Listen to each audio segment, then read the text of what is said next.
காலம் எல்லாம் கதைகள் சேனலில் நள்ளிரவு மல்லிகை. அத்தியாயம் 26. அன்றைக்கு மட்டும் நாம அதை காப்பாற்றவில்லை என்றால் வேறு எப்போதுமே அது சாத்தியமில்லை. ஜெயந்தன் முணுமுணுத்தார். நீங்க சொல்வது போல் அது அவ்வளவு சுலபமா என்ன? சந்து நாயர் கேட்டார். ஜெயந்தன் யோசனையில் ஆழ்ந்தார். அவரது மனம் பல வழிகளில் அந்த விஷயத்தை பற்றியே யோசித்துக் கொண்டிருந்தது.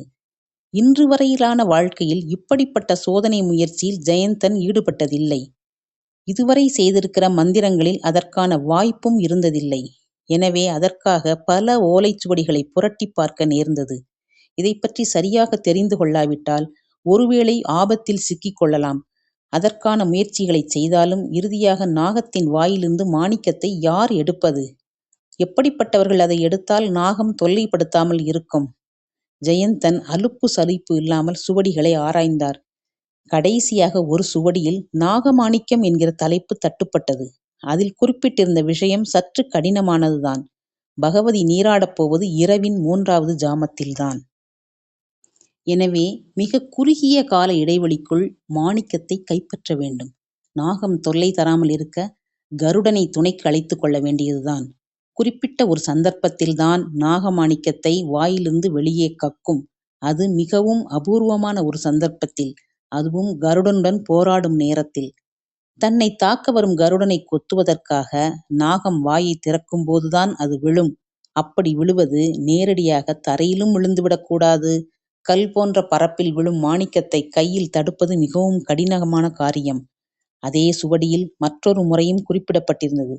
அதாவது 12 வயதான பெண் குழந்தை நினைத்தாலும் நாகமாணிக்கத்தை எடுக்கலாம். அதற்கும் சில விதிமுறைகள் இருந்தன. 7 நாள் விரதமிருந்து நாகதேவதையை மகிழ்ச்சிப்படுத்திய பிறகு நாகமாணிக்கத்தை எடுக்க முயன்றால் நாகம் சுலபமாக வாயை திறக்கும்.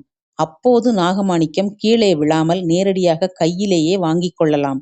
இந்த இரண்டில் எது தனக்கு சரிப்பட்டு வரும் என்று யோசித்தார் ஜெயந்தன். இரண்டாவதாக குறிப்பிட்ட விஷயம் சுலபமாக தோன்றினாலும் இந்த பரிசோதனைக்கு எந்த பெண் தயாராக இருப்பாள்? மாணிக்கம் எடுக்கப் போகும் பெண் பயந்து மிரண்டால் அது மிகவும் சிக்கலாகிவிடும். உள்ள நிலைமையை ஜெயந்தன் சந்து நாயரிடம் விவரித்தார். முதலில் சொன்ன முறை எனக்கு அவ்வளவாக பிடிக்கவில்லை. ஏனென்றால் அதை சுலபத்தில் பிரயோகிக்க முடியாது. நாகமாணிக்கம் விழும் சமயம் பகவதி வந்துவிட்டால் அத்துடன் எல்லாம் தொலைந்தது. அதன் பிறகு நாம் உயிருடன் திரும்புவதை பற்றி யோசிக்க வேண்டியதே இல்லை. அதனால் சந்து நாயர் பேச்சை அத்துடன் நிறுத்தினார். 2வது வழி நல்லதுதான். ஆனால் அதற்கேற்ற பெண் நமக்கு எங்கிருந்து கிடைப்பாள்? அதே சமயம் அவள் கோயிலுக்குள் நுழையக்கூடியவளாகவும் இருக்க வேண்டும். 12 வயது தைரியசாலி இப்படிப்பட்ட பெண் குழந்தை எங்கே இருக்கிறாள்? ஜெயந்தன் தீவிரமாக யோசித்தார்.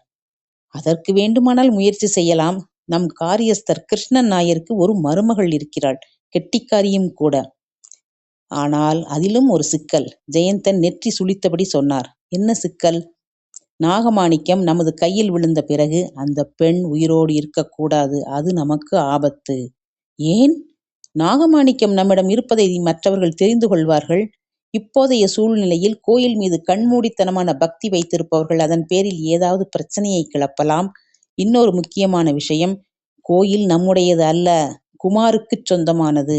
அப்படியானால் அந்த பெண்ணை பேச முடியாமல் செய்துவிட்டால் போகிறது. அது மேலும் சிக்கலாகிவிடும்.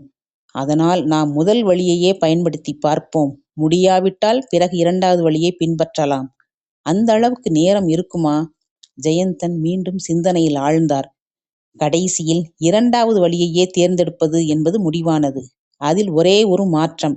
ஒரே நேரத்தில் 2 முயற்சியை மேற்கொள்வது என்பதுதான் அது. கருடனும் நாகமும் ஒன்றுக்கொன்று போராடும்போது நாகத்தின் வாயிலிருந்து விழும் மாணிக்கத்தை மண்ணில் விழாமல் பெண் குழந்தை கவனித்துக் கொள்ளட்டும். திட்டத்தை இப்படி அமைத்து கொண்டதால் எங்குமே எந்தவிதமான தவறும் நடைபெற வாய்ப்பே இல்லை. அதே நேரம் தேவதத்தனும் குமாரும் கூட நாகமாணிக்கத்தை பற்றியே விவாதித்தனர். பிரசன்னம் பார்க்கும்போது மாணிக்கம் இருப்பது உறுதியானது. அத்துடன் மற்றொரு செய்தியையும் குறிப்பிட்டார். ஸ்ரீதேவி நினைத்தால் நாகமாணிக்கத்தை எடுக்க முடியும். அவளால் சுலபமாக கோயிலுக்குள் நுழையவும் முடியும். நாகம் அவளை தீண்டாது. தீண்டினாலும் அவளுக்கு அதனால் எந்த விதமான பாதிப்பும் ஏற்படாது. ஆனால் பகவதி கோயிலுக்குள் இருக்கும்போது மாணிக்கத்தை எடுக்க வாய்ப்பே இல்லை.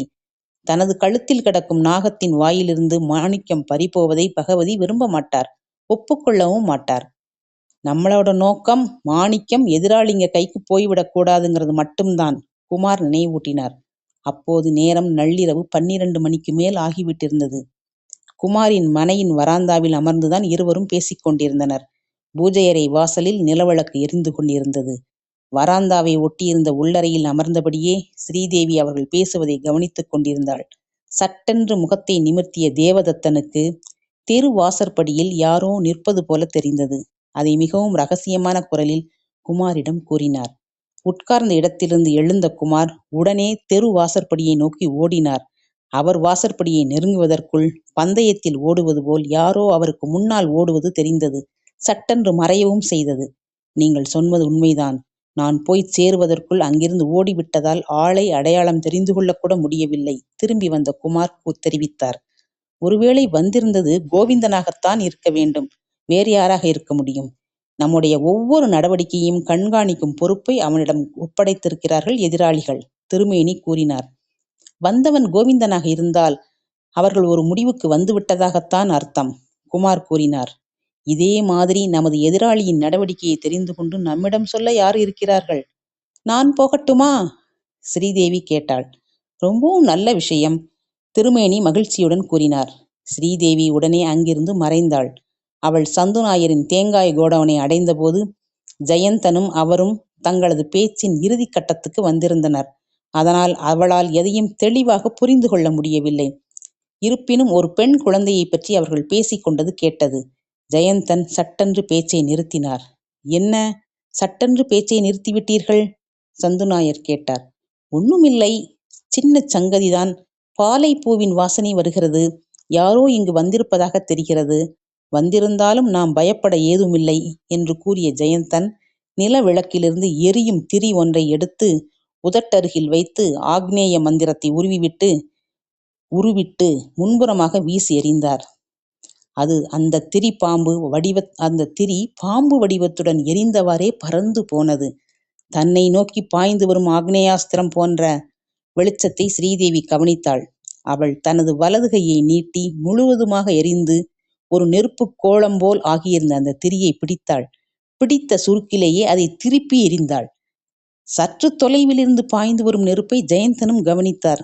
அவரை நோக்கி விரைந்து வருவது ஒரு நெருப்பு பந்து. நிலவிளக்கில் பழையபடி பொருந்தி கொண்டது.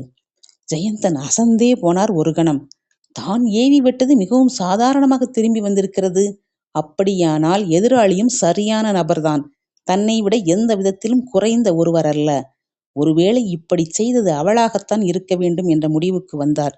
துர்காஷ்டமி வந்துவிட்டது. துர்காஷ்டமி தினத்துக்கு இன்னும் 3 நாட்கள் மட்டுமே இருந்தன. ஜெயந்தனும் சந்துநாயரும் சேர்ந்து காரியஸ்தரின் மகளை தங்களது நோக்கத்துக்காக தயார்படுத்தி கொண்டிருந்தனர்.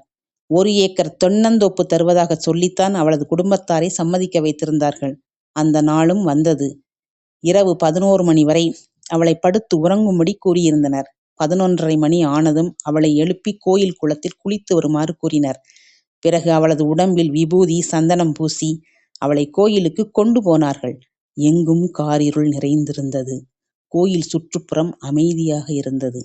ஏனோ அன்றைய இரவில் ஆலமரத்தின் இலைகள் கூட அசையாமல் இருந்தன. 3வது ஜாமம் ஆரம்பமானது. கருவறையின் வாசல் மெதுவாக திறந்து கொண்டது.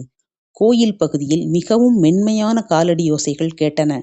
பகவதியின் நீராட்டுக்காக பறவைகளும் பூதகணங்களும் பரிவாரங்களாக புறப்படுகின்றன என்பது ஜெயந்தனுக்கு புரிந்தது. நல்ல வேளையாக சந்தர்ப்பம் தங்களுக்கு மிகவும் அனுகூலமாகவே இருக்கிறதென்ற உறுதியான நம்பிக்கையுடன் நின்றிருந்தார் ஜெயந்தன். இதன் தொடர்ச்சி அடுத்த பதிவில். சப்ஸ்கிரைப் செய்து கொள்ளுங்கள் நண்பர்களே. சேனலின் பெயர் காலம் எல்லாம் கதைகள். நன்றி.